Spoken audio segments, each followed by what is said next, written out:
देखिए, जब भी आप 5G फोन को रिपेयर करने जाते हैं, सबसे पहले आपको उसका बेसिक स्ट्रक्चर पता होना चाहिए कि वहां पर कितनी पावर आईसी का यूज किया गया है, उनका स्टार्टअप लेवल क्या है, बूट सीक्वेंस क्या है, कौन सी पावर आईसी कब एक्टिव होगी, वो कितनी सप्लाई जनरेट करेगी जब आपका फोन डेड कंडीशन में है। उसके बाद ही आप एक डेड फोन को बेटर तरीके से अंडरस्टैंड कर सकते हैं और रिपेयर कर सकते हैं। तो आज हम बात करने वाले हैं PM8150B, PM8150A, PM8250, PM3003, PM के 8002 और PMX55। ठीक है, यहां पर हम 6 पावर आईसी की बात करने वाले हैं और इस सेगमेंट्स के जो फोन हैं जिसमें आपका SM8250 CPU लगा हुआ है, उसके अंदर कंपनी ने इंटीग्रेटेड मॉडेम का यूज नहीं किया है, मतलब इंटीग्रेटेड मॉडेम नहीं है, तो उसमें आपको PMX55 मिलेगा।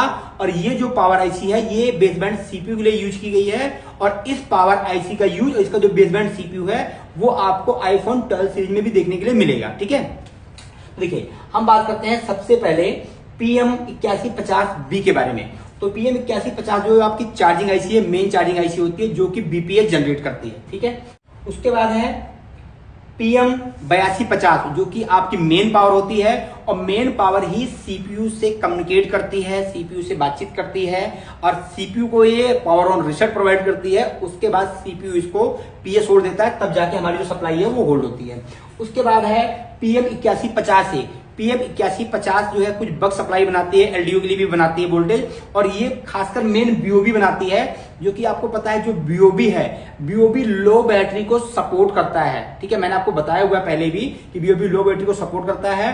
अगर आपको माइंड में नहीं है, ध्यान नहीं है, तो अपनी नोटबुक्स आप देख सकते हैं या जो मेरा पीछे का यूट्यूब का वीडियो है उसको भी आप एक बार जाके ध्यान से देख सकते हैं। ठीक है, तो उसके अंदर ये बीओबी भी जनरेट करती है जो कि आपके जिस सेक्शन में पहले बीपीएस का यूज होता था उन सेक्शनों में अब बीओबी का यूज होने लगा है। ठीक है, उसके बाद यहां पर है PM3003। PM3003 जो है ये रैम के लिए सप्लाई जनरेट करती है। ठीक है, और उसके बाद है PM के 8002। ठीक है, और अगर आप ध्यान से देखेंगे, देखिए तो यहां पर एक क्रिस्टल लगा हुआ है। तो मैं आप सभी को बताना चाहूंगा, जैसे अगर आपने देखा हो जिसमें सिंगल पावर आईसी है, जिसमें डबल पावर आईसी है, उसमें जो क्रिस्टल होता था वो मेन पावर के पास होता था या पीएम के पास होता था सिंगल पावर आईसी में। तो वहां पर जो क्रिस्टल था वो क्रिस्टल फ्रीक्वेंसी जनरेट करके पावर आईसी को देता था और पावर आईसी उस फ्रीक्वेंसी को डिवाइड करके हर सेक्शन को प्रोवाइड करती थी। लेकिन अभी जो 5G फोन्स आए हैं, 5G जो सेगमेंट के जो फोन है, उनके अंदर कंपनी ने क्या किया है, एक पीएम के आईसी, मतलब पीएमके के नाम से एक क्लॉक आईसी अलग से लगाई है।